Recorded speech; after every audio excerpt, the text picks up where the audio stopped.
أعوذ بالله من الشيطان الرجيم. بسم الله الرحمن الرحيم. ياسين والقرآن الحكيم إنك لمن المرسلين على صراط مستقيم تنزيل العزيز الرحيم لتنذر قوما ما أنذر آباؤهم فهم غافلون لقد حق القول على أكثرهم فهم لا يؤمنون إنا جعلنا في أعناقهم أغلالا فهي إلى الأذقان فهم مقمحون وجعلنا من بين أيديهم سدا ومن خلفهم سدا فأغشيناهم فهم لا يبصرون وسواء عليهم أأنذرتهم أم لم تنذرهم لا يؤمنون إنما تنذر من اتبع الذكر وخشي الرحمن بالغيب فبشره بمغفرة وأجر كريم إنا نحن نحيي الموتى ونكتب ما قدموا وآثارهم وكل شيء أحصيناه في إمام مبين واضرب لهم مثلا أصحاب القرية إذ جاءها المرسلون إذ أرسلنا إليهم 2 فكذبوهما فعززنا بثالث فقالوا إنا إليكم مرسلون قالوا ما أنتم إلا بشر مثلنا وما أنزل الرحمن من شيء إن أنتم إلا تكذبون قالوا ربنا يعلم إنا إليكم لمرسلون وما علينا إلا البلاغ المبين قالوا إنا تطيرنا بكم لئن لم تنتهوا لنرجمنكم وليمسنكم منا عذاب أليم قالوا طائركم معكم أئن ذكرتم بل أنتم قوم مسرفون وجاء من أقصى المدينة رجل يسعى قال يا قوم اتبعوا المرسلين اتبعوا من لا يسألكم أجرا وهم مهتدون وما لي لا أعبد الذي فطرني وإليه ترجعون أأتخذ من دونه آلهة إن يردني الرحمن بضر لا تغن عني شفاعتهم شيئا ولا ينقذون إني إذا لفي ضلال مبين إني آمنت بربكم فاسمعون قيل ادخل الجنة قال يا ليت قومي يعلمون بما غفر لي ربي وجعلني من المكرمين وما أنزلنا على قومه من بعده من جند من السماء وما كنا منزلين إن كانت إلا صيحة واحدة فإذا هم خامدون يا حسرة على العباد ما يأتيهم من رسول إلا كانوا به يستهزئون ألم يروا كم أهلكنا قبلهم من القرون أنهم إليهم لا يرجعون وإن كل لما جميع لدينا محضرون وآية لهم الأرض الميتة أحييناها وأخرجنا منها حبا فمنه يأكلون وجعلنا فيها جنات من نخيل وأعناب وفجرنا فيها من العيون ليأكلوا من ثمره وما عملته أيديهم أفلا يشكرون سبحان الذي خلق الأزواج كلها مما تنبت الأرض ومن أنفسهم ومما لا يعلمون وآية لهم الليل نسلخ منه النهار فإذا هم مظلمون والشمس تجري لمستقر لها ذلك تقدير العزيز العليم والقمر قدرناه منازل حتى عاد كالعرجون القديم لا الشمس ينبغي لها أن تدرك القمر ولا الليل سابق النهار وكل في فلك يسبحون وآية لهم أنا حملنا ذريتهم في الفلك المشحون وخلقنا لهم من مثله ما يركبون وإن نشأ نغرقهم فلا صريخ لهم ولا هم ينقذون إلا رحمة منا ومتاعا إلى حين وإذا قيل لهم اتقوا ما بين أيديكم وما خلفكم لعلكم ترحمون وما تأتيهم من آية من آيات ربهم إلا كانوا عنها معرضين وإذا قيل لهم أنفقوا مما رزقكم الله قال الذين كفروا للذين آمنوا أنطعم من لو يشاء الله أطعمه إن أنتم إلا في ضلال مبين ويقولون متى هذا الوعد إن كنتم صادقين ما ينظرون إلا صيحة واحدة تأخذهم وهم يخصمون فلا يستطيعون توصية ولا إلى أهلهم يرجعون ونفخ في الصور فإذا هم من الأجداث إلى ربهم ينسلون قالوا يا ويلنا من بعثنا من مرقدنا هذا ما وعد الرحمن وصدق المرسلون إن كانت إلا صيحة واحدة فإذا هم جميع لدينا محضرون فاليوم لا تظلم نفس شيئا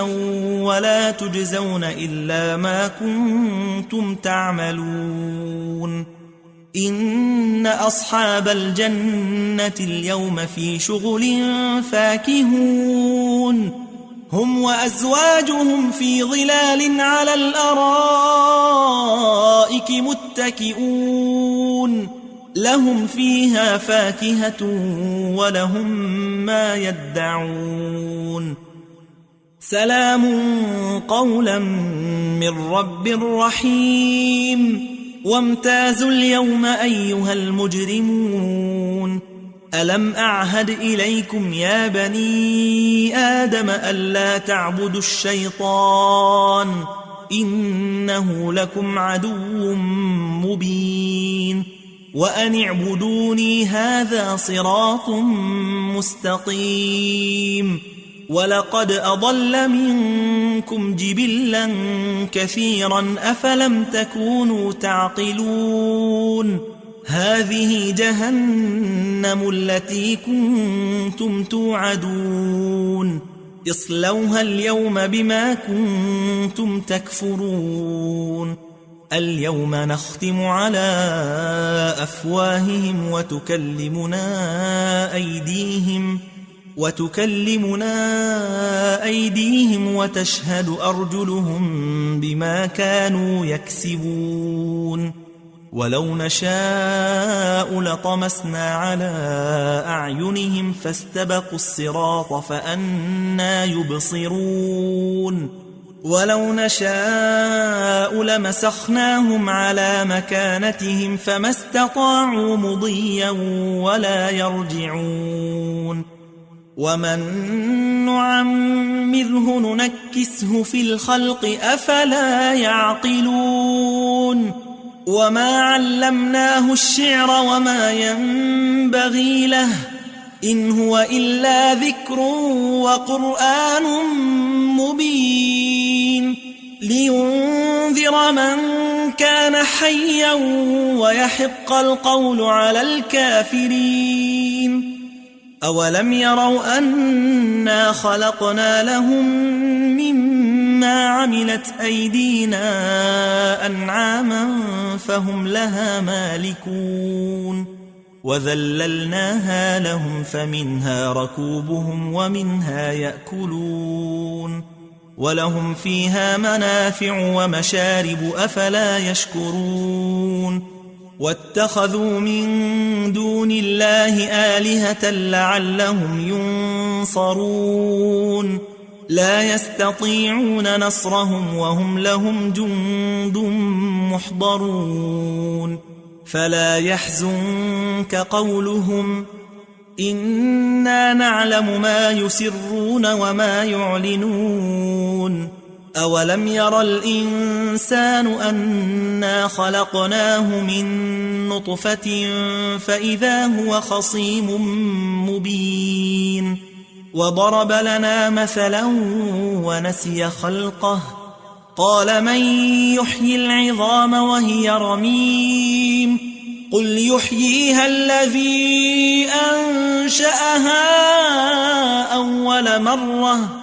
وهو بكل خلق عليم الذي جعل لكم من الشجر الأخضر نارا فإذا أنتم منه توقدون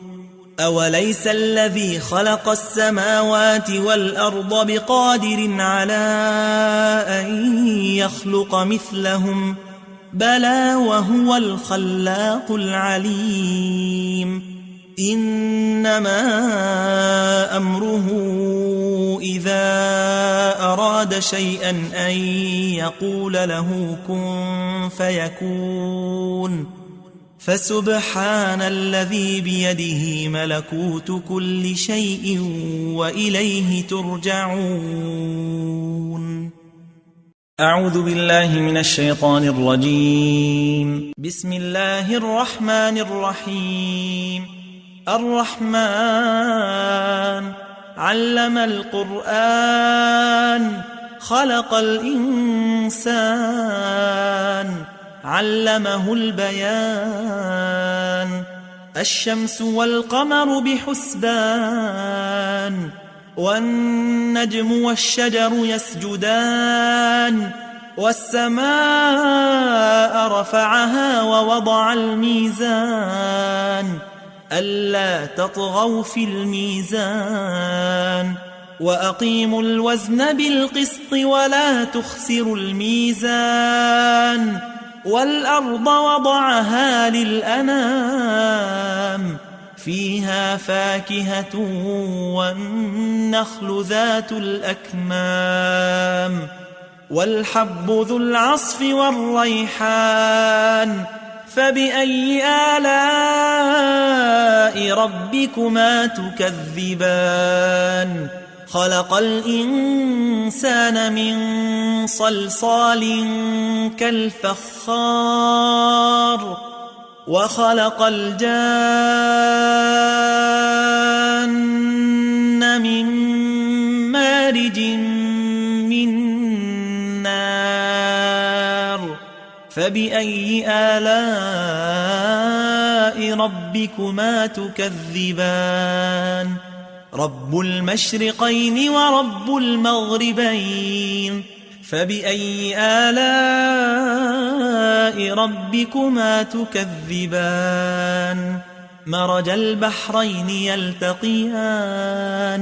بينهما برزخ لا يبغيان فبأي آلاء ربكما تكذبان يخرج منهما اللؤلؤ والمرجان فبأي آلاء ربكما تكذبان وله الجوار المنشآت في البحر كالأعلام فبأي آلاء ربكما تكذبان كل من عليها فان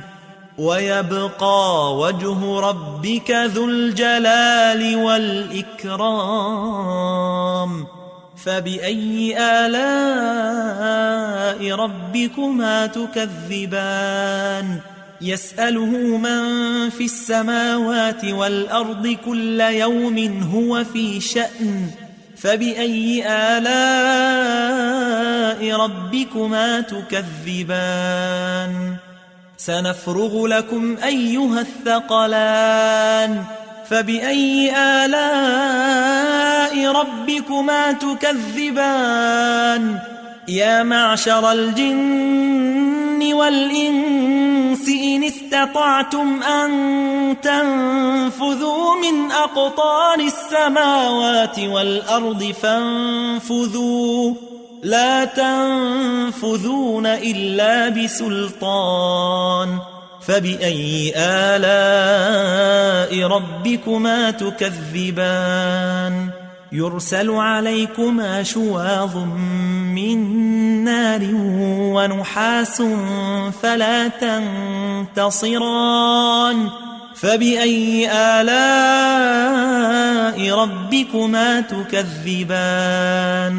فإذا انشقت السماء فكانت وردة كالدهان فبأي آلاء ربكما تكذبان فيومئذ لا يسأل عن ذنبه إنس ولا جان فبأي آلاء ربكما تكذبان يعرف المجرمون بسيماهم فيؤخذ بالنواصي والأقدام فبأي آلاء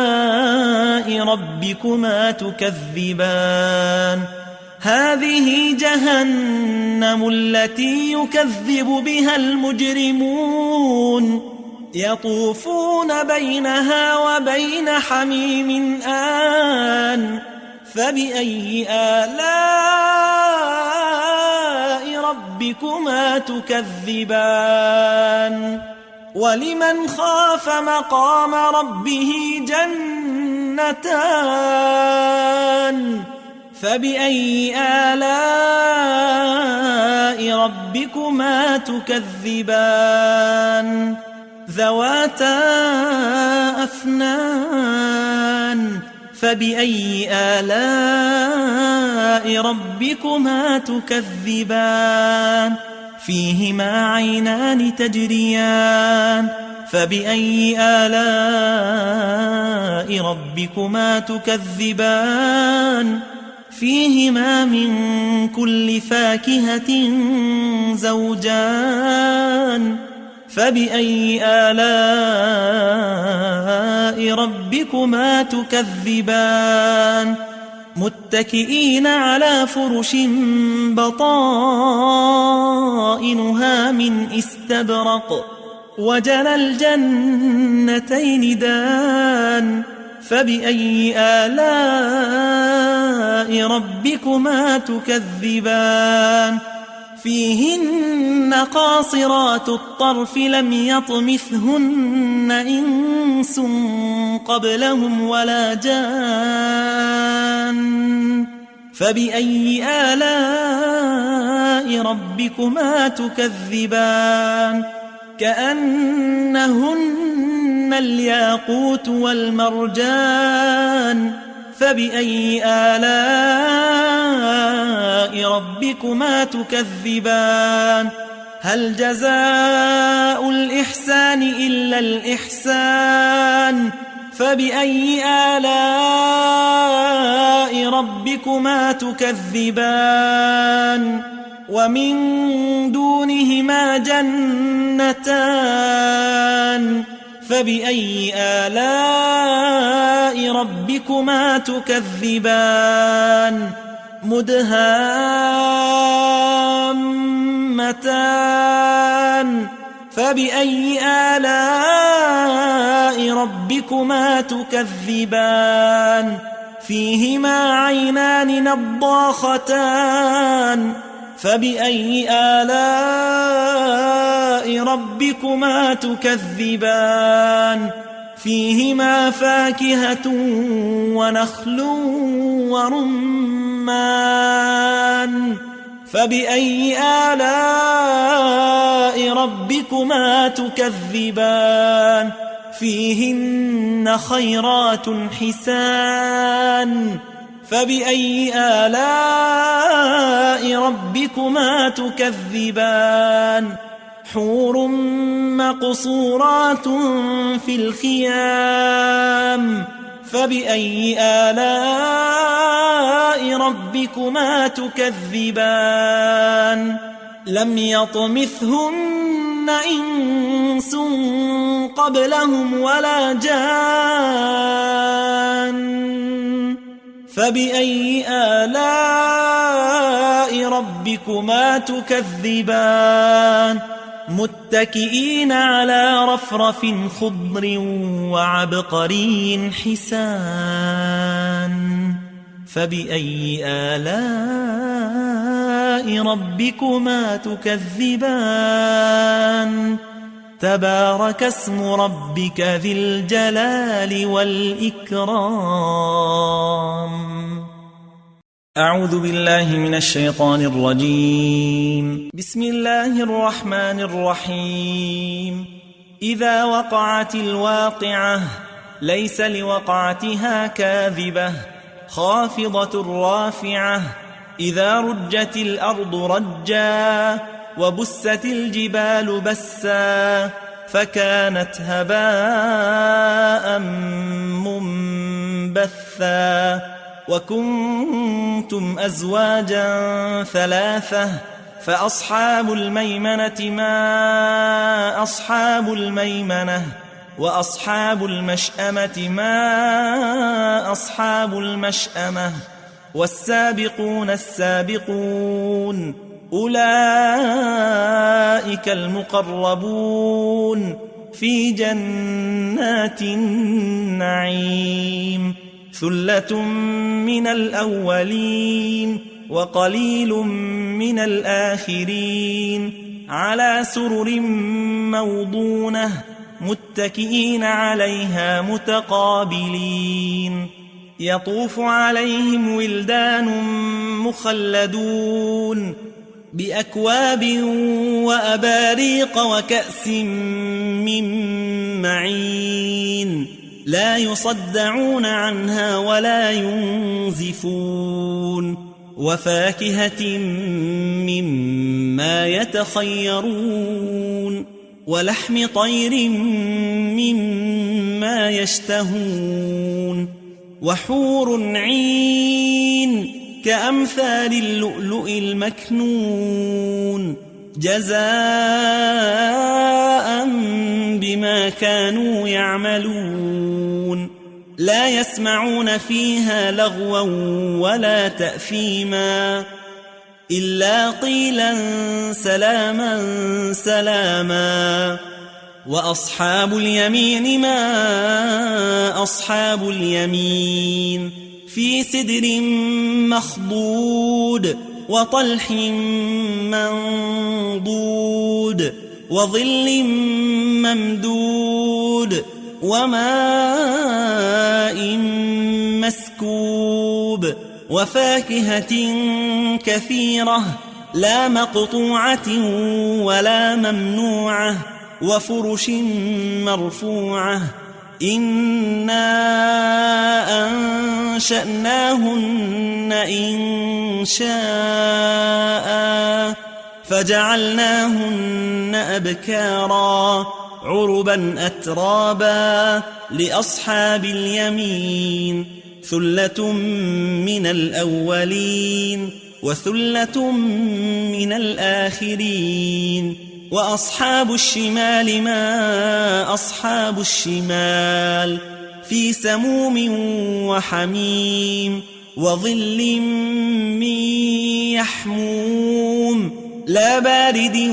ولا كريم إنهم كانوا قبل ذلك مترفين وكانوا يصرون على الحنث العظيم وكانوا يقولون أئذا متنا وكنا ترابا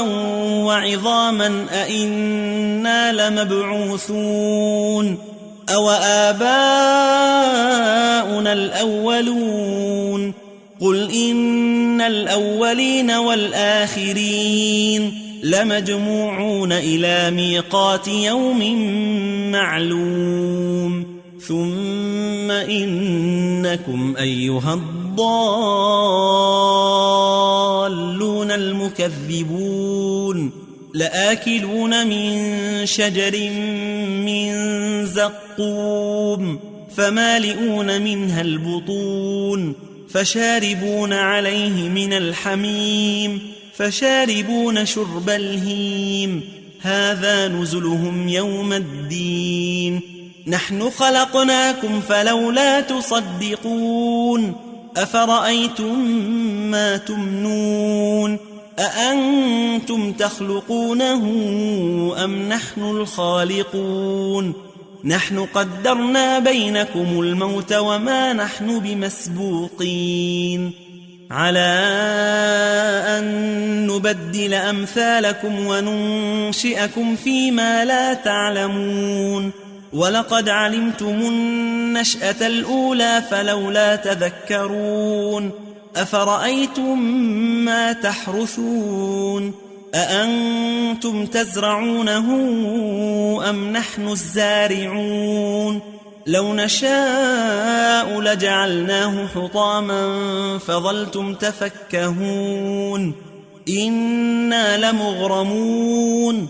بل نحن محرومون أفرأيتم الماء الذي تشربون أأنتم أنزلتموه من المزن أم نحن المنزلون لو نشاء جعلناه أجاجا فلولا تشكرون أفرأيتم النار التي تورون أأنتم أنشأتم شجرتها أم نحن المنشئون نحن جعلناها تذكرة ومتاعا للمقوين فسبح باسم ربك العظيم فلا أقسم بمواقع النجوم وإنه لقسم لو تعلمون عظيم إنه لقرآن كريم في كتاب مكنون لا يمسه إلا المطهرون تنزيل من رب العالمين أفبهذا الحديث أنتم مدهنون وتجعلون رزقكم أنكم تكذبون فلولا إذا بلغت الحلقوم وأنتم حينئذ تنظرون ونحن أقرب إليه منكم ولكن لا تبصرون فلولا إن كنتم غير مدينين ترجعونها إن كنتم صادقين فأما إن كان من المقربين فروح وريحان وجنة نعيم وأما إن كان من أصحاب اليمين فسلام لك من أصحاب اليمين وأما إن كان من المكذبين الضالين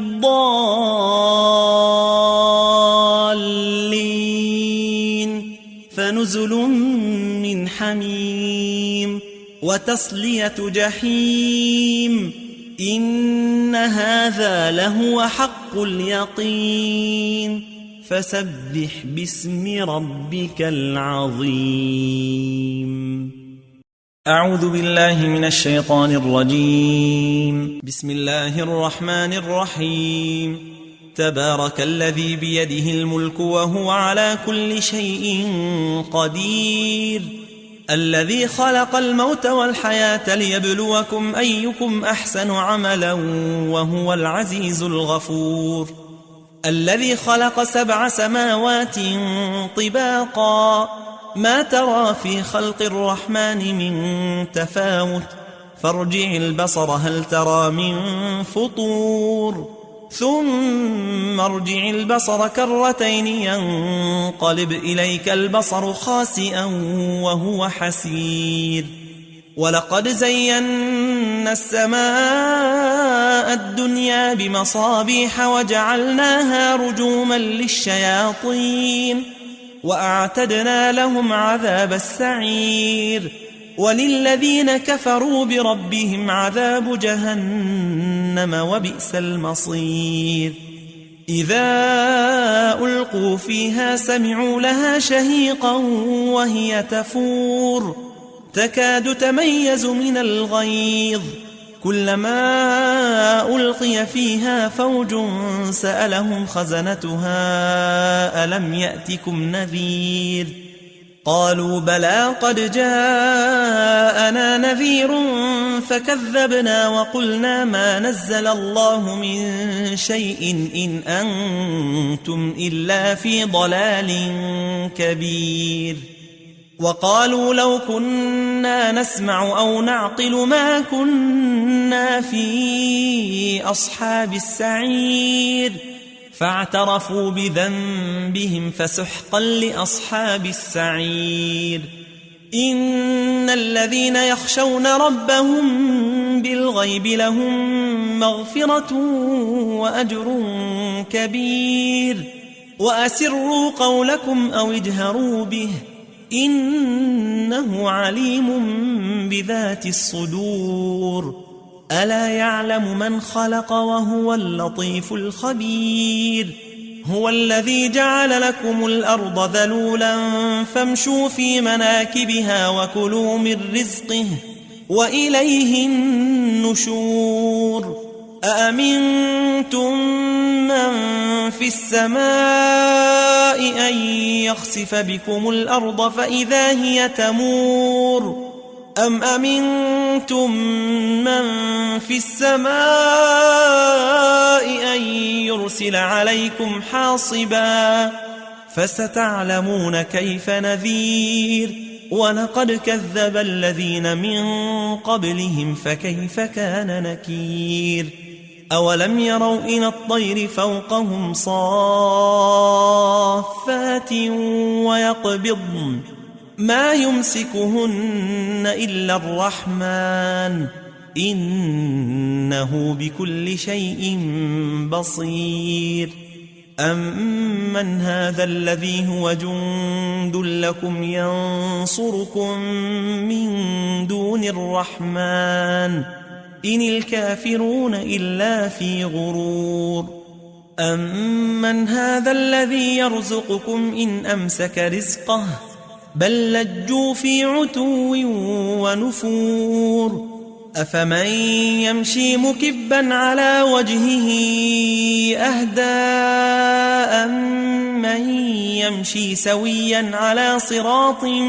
مُّسْتَقِيمٍ قُلْ هُوَ الَّذِي أَنشَأَكُمْ وَجَعَلَ لَكُمُ السَّمْعَ وَالْأَبْصَارَ وَالْأَفْئِدَةَ قَلِيلًا مَّا تَشْكُرُونَ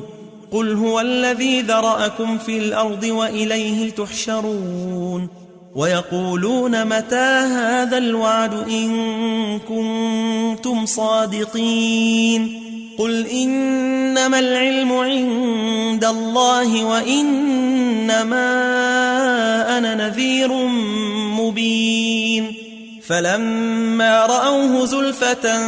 سِيئَتْ وُجُوهُ الَّذِينَ كَفَرُوا وَقِيلَ هَٰذَا الَّذِي كُنتُم بِهِ تَدَّعُونَ قُلْ أَرَأَيْتُمْ إِنْ أَهْلَكَنِيَ اللَّهُ وَمَن مَّعِيَ أَوْ رَحِمَنَا فَمَن يُجِيرُ الْكَافِرِينَ مِنْ عَذَابٍ أَلِيمٍ قُلْ هُوَ الرَّحْمَٰنُ آمَنَّا بِهِ وَعَلَيْهِ تَوَكَّلْنَا فَسَتَعْلَمُونَ مَنْ هُوَ فِي ضَلَالٍ مُّبِينٍ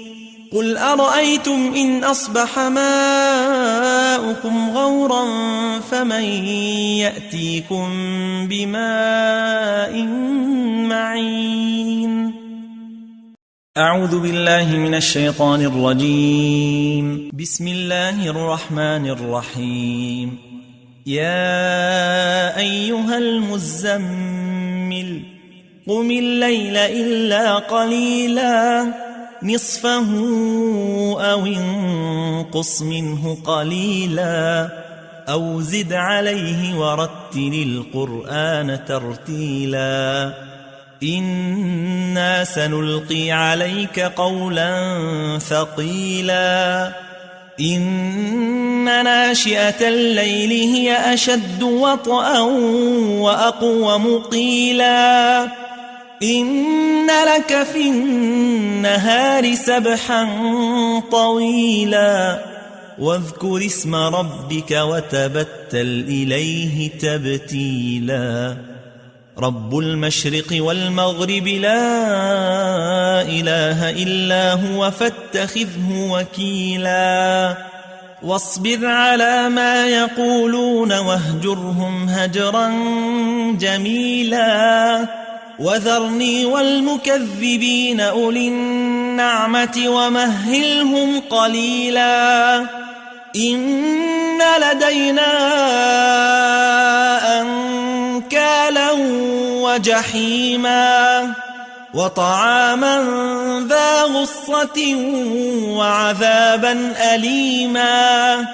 يوم ترجف الأرض والجبال وكانت الجبال كثيبا مهيلا إنا أرسلنا إليكم رسولا شاهدا عليكم كما أرسلنا إلى فرعون رسولا فعصى فرعون الرسول فأخذناه أخذا وبيلا فكيف تتقون إن كفرتم يوما يجعل الولدان شيبا السماء منفطر به كان وعده مفعولا إن هذه تذكرة فمن شاء اتخذ إلى ربه سبيلا إن ربك يعلم أنك تقوم أدنى من ثلثي الليل ونصفه وثلثه وطائفة من الذين معك والله يقدر الليل والنهار علم أن لن تحصوه فتاب عليكم فاقرؤوا ما تيسر من القرآن علم أن سيكون منكم مرضى وآخرون يضربون في الأرض يبتغون من فضل الله وآخرون يقاتلون في سبيل الله فاقرؤوا ما تيسر منه وأقيموا الصلاة وآتوا الزكاة وأقرضوا الله قرضا حسنا وما تقدموا لأنفسكم من خير تجدوه عند الله هو خيرا وأعظم أجرا واستغفروا الله إن الله غفور رحيم. أعوذ بالله من الشيطان الرجيم. بسم الله الرحمن الرحيم. هل أتى على الإنسان حين من الدهر لم يكن شيئا مذكورا إنا خلقنا الإنسان من نطفة أمشاج نبتليه فجعلناه سميعا بصيرا إنا هديناه السبيل إما شاكرا وإما كفورا إنا أعتدنا للكافرين سلاسل وأغلالا وسعيرا إن الأبرار يشربون من كأس كان مزاجها كافورا عينا يشرب بها عباد الله يفجرونها تفجيرا يوفون بالنذر ويخافون يوما كان شره مستطيرا ويطعمون الطعام على حبه مسكينا ويتيما وأسيرا إنما نطعمكم لوجه الله لا نريد منكم جزاء ولا شكورا إنا نخاف من ربنا يوما عبوسا قمطريرا فوقاهم الله شر ذلك اليوم ولقاهم نضرة وسرورا وجزاهم بما صبروا جنة وحريرا متكئين فيها على الأرائك لا يرون فيها شمسا ولا زمهريرا ودانية عليهم ظلالها وذللت قطوفها تذليلا ويطاف عليهم بآنية من فضة وأكواب كانت قوارير من فضة قدروها تقديرا ويسقون فيها كأسا كان مزاجها زنجبيلا عينا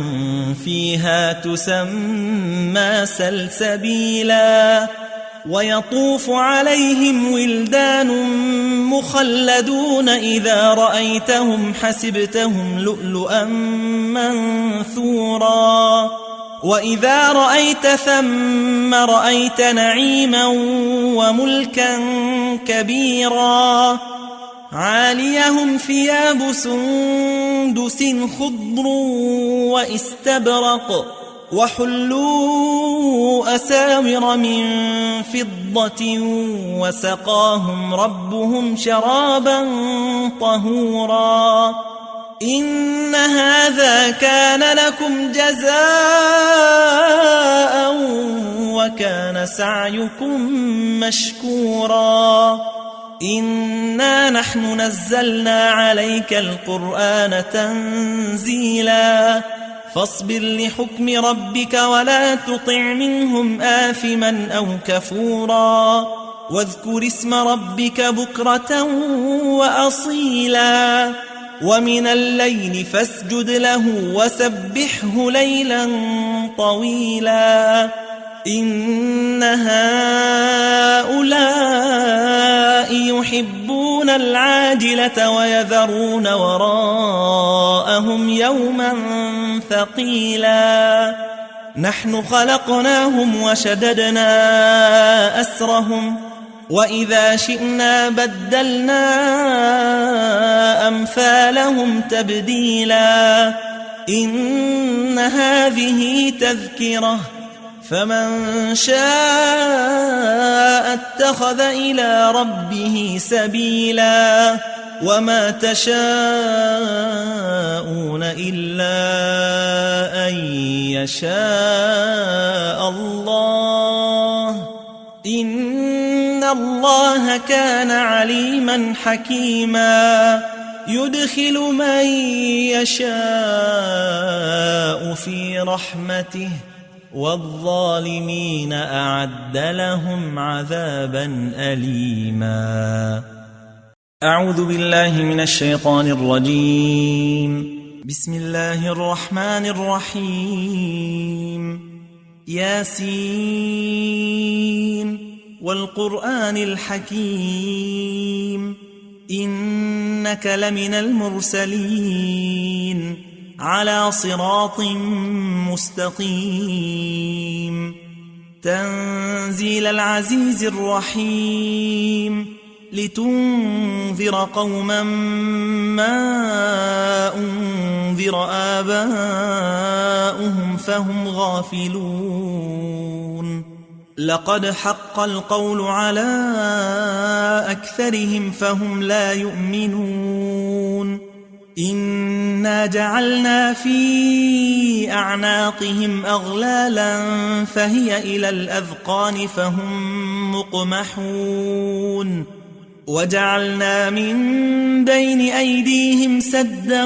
ومن خلفهم سدا فأغشيناهم فهم لا يبصرون وسواء عليهم أأنذرتهم أم لم تنذرهم لا يؤمنون إنما تنذر من اتبع الذكر وخشي الرحمن بالغيب فبشره بمغفرة وأجر كريم إنا نحن نحيي الموتى ونكتب ما قدموا وآثارهم وكل شيء أحصيناه في إمام مبين واضرب لهم مثلا أصحاب القرية إذ جاءها المرسلون إذ أرسلنا إليهم 2 فكذبوهما فعززنا بثالث فقالوا إنا إليكم مرسلون قالوا ما أنتم إلا بشر مثلنا وما أنزل الرحمن من شيء إن أنتم إلا تكذبون قالوا ربنا يعلم إنا إليكم لمرسلون وما علينا إلا البلاغ المبين قالوا إنا تطيرنا بكم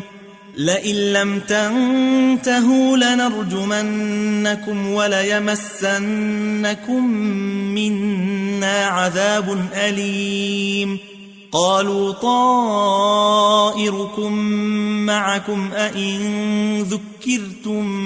بل أنتم قوم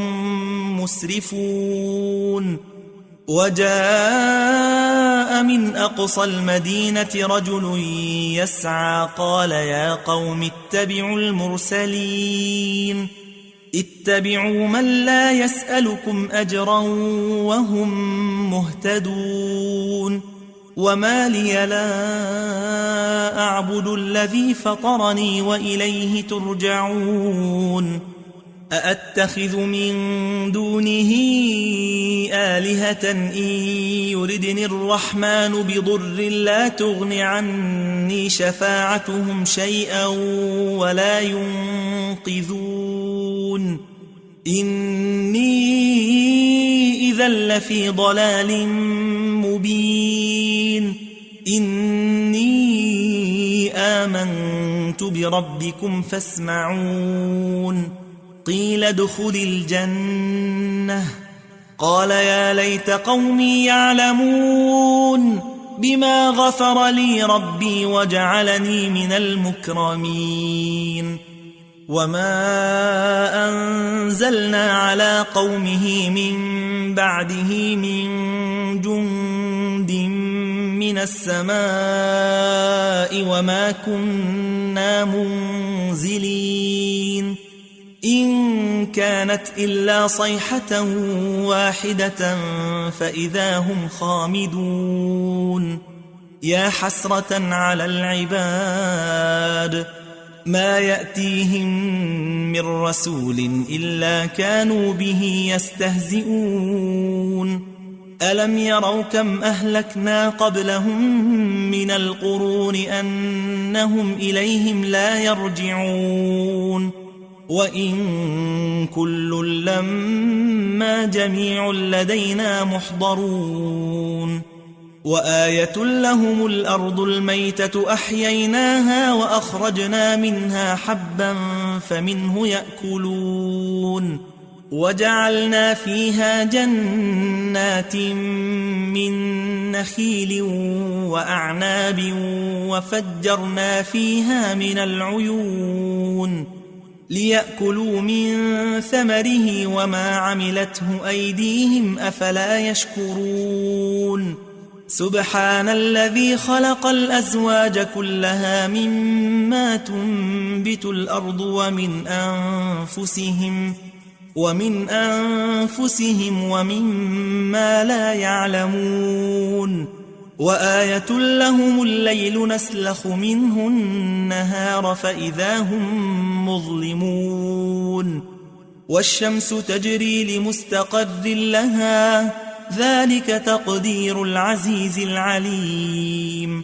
والقمر قدرناه منازل حتى عاد كالعرجون القديم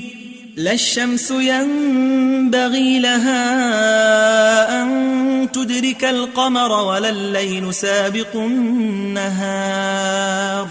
وكل في فلك يسبحون وآية لهم أنا حملنا ذريتهم في الفلك المشحون وخلقنا لهم من مثله ما يركبون وإن نشأ نغرقهم فلا صريخ لهم ولا هم ينقذون إلا رحمة منا ومتاعا إلى حين وإذا قيل لهم اتقوا ما بين أيديكم وما خلفكم لعلكم ترحمون وما تأتيهم من آية من آيات ربهم إلا كانوا عنها معرضين وإذا قيل لهم أنفقوا مما رزقكم الله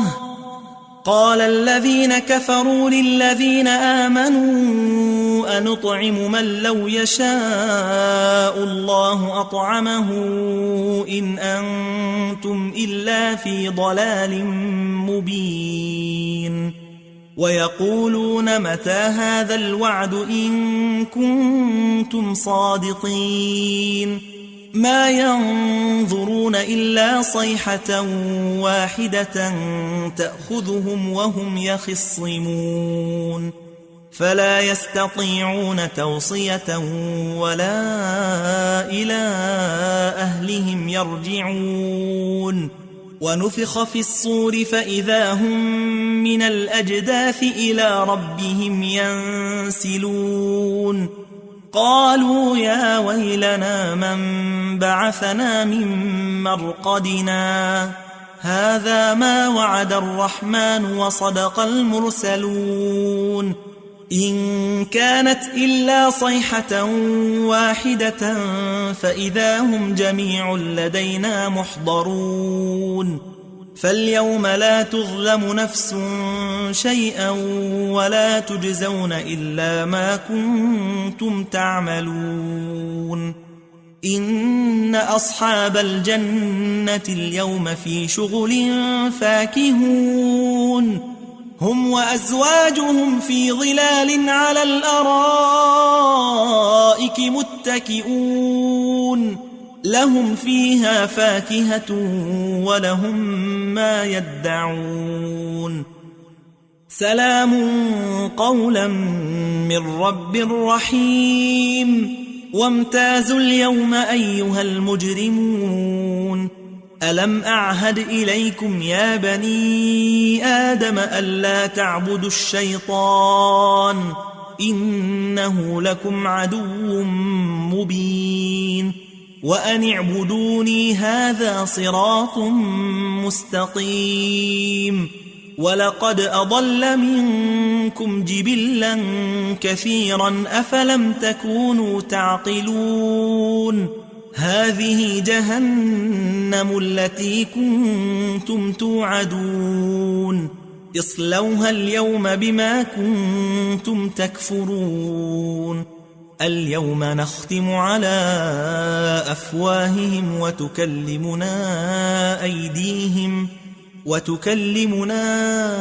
أيديهم وتشهد أرجلهم بما كانوا يكسبون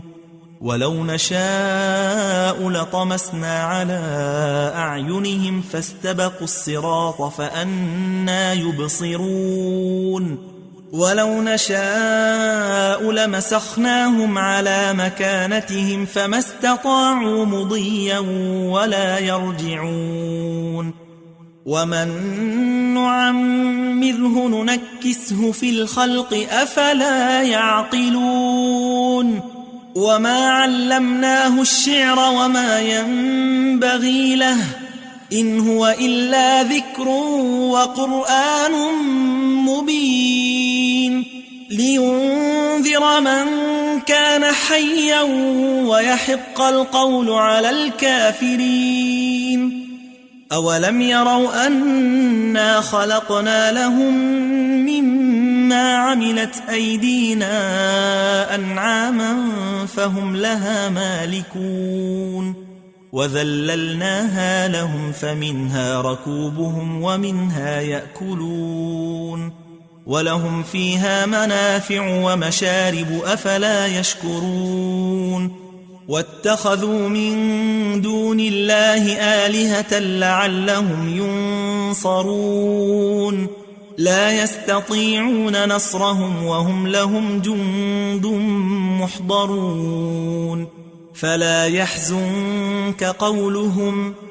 إنا نعلم ما يسرون وما يعلنون أولم ير الإنسان أنا خلقناه من نطفة فإذا هو خصيم مبين وضرب لنا مثلا ونسي خلقه قال من يحيي العظام وهي رميم قل يحييها الذي أنشأها أول مرة وهو بكل خلق عليم الذي جعل لكم من الشجر الأخضر نارا فإذا أنتم منه توقدون أوليس الذي خلق السماوات والأرض بقادر على أن يخلق مثلهم بلى وهو الخلاق العليم إنما أمره إذا أراد شيئا أن يقول له كن فيكون فسبحان الذي بيده ملكوت كل شيء وإليه ترجعون. अस्सलाम वालेकुम वरहमतुल्लाहि ताला व बरकातुहू। अज़ीज़ नाज़रीन, उम्मीद करता हूँ कि हमारी ये वीडियो आपको पसंद आती होंगी और उम्मीद करते हैं कि आप इन वीडियो को अपने दोस्तों, अपने अजीज़ अकारिब सब में ज़्यादा से ज़्यादा शेयर करेंगे और चैनल के साथ اپنے آپ کو جوڑ کے رکھیں گے۔ چینل کے ساتھ جڑے رہیے، خود کو اور ثواب کی نیت سے جتنا ہو سکے اس ویڈیو کو زیادہ سے زیادہ شیئر کریں۔ جو بھی سنے گا اور آپ کے تواسط سے جتنا بھی پھیلے گا تو آپ کو اس کا ثواب ملتا رہے گا۔ اللہ جل شانہ ہمیں قرآن پر عمل کرنے اور قرآن کو صحیح طریقے سے سمجھنے اور اس پر عمل کرنے کی ہم سب کو توفیق عطا فرمائے۔ وآخر دعوانا ان الحمد للہ رب العالمین۔ السلام علیکم ورحمۃ اللہ تعالی وبرکاتہ۔